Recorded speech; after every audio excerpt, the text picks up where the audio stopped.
They're very dangerous to study at close range.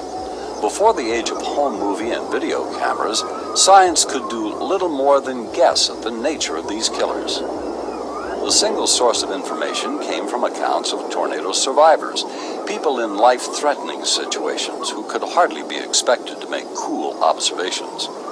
Now, thanks to chasers and home video cameras, we have the testimony of the lens to inform us.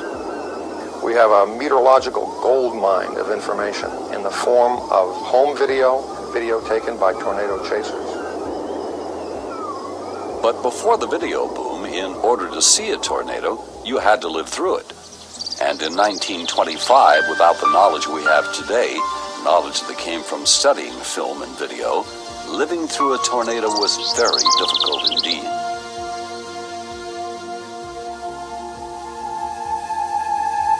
There were no home movie cameras in 1925. We can only imagine what the tri-state tornado looked like, but we know it was terrifying, and we know it did not look like a tornado. It was a mile wide, wrapped in dust and debris.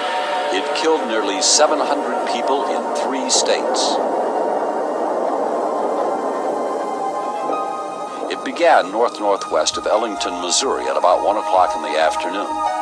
Its forward speed an average of 62 miles per hour. 11 people were killed before it crossed the Mississippi River into Illinois.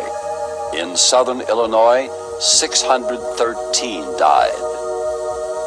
After devastating Murfreesboro and after devastating West Frankfort, the tri-state tornado killed 30 farm owners, swept away farm after farm across southeast Illinois. You see, it's very rare to have the farm owner killed by a tornado. A lot of people have died in rural areas, but very few farm owners have been killed. They are extremely weather-wise people, great observers. They had no idea what they were facing. This tornado was surrounded by a massive cloud, its origin unknown.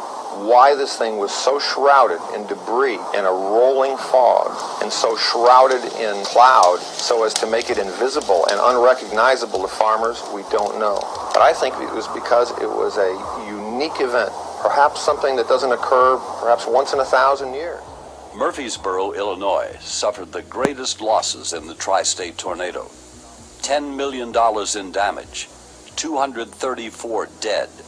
Frances Bauer was taking her baby's diapers off the clothesline. Oh, we were I'd say about 400 or 500 feet from where the wind was blowing. I'll never forget that. And wiped my mother's house off the map. Big, low, rolling wind. Just looked like it was, sometimes it was going like this and sometimes it was going like this. I don't know how them clouds would mix, but it just looked like a gray, big, heavy cloud.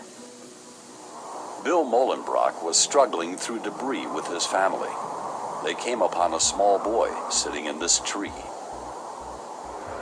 But he couldn't have gotten up there by himself, no question. He must have been blown up there, that's all. And he wasn't hurt. No, he couldn't have possibly climbed the tree, even though it's much smaller than this today. But somehow he got up there. I don't know. Dr. Molenbrock was in high school when the tornado hit. He was in the room to his right. We couldn't see. Couldn't get out of the room, of course, so he pressed in there, and kids were yelling because their ears were bothering. And it lasted maybe a minute and a half total. Students were buried alive in the study hall area. It was up to their friends to save them from suffocation.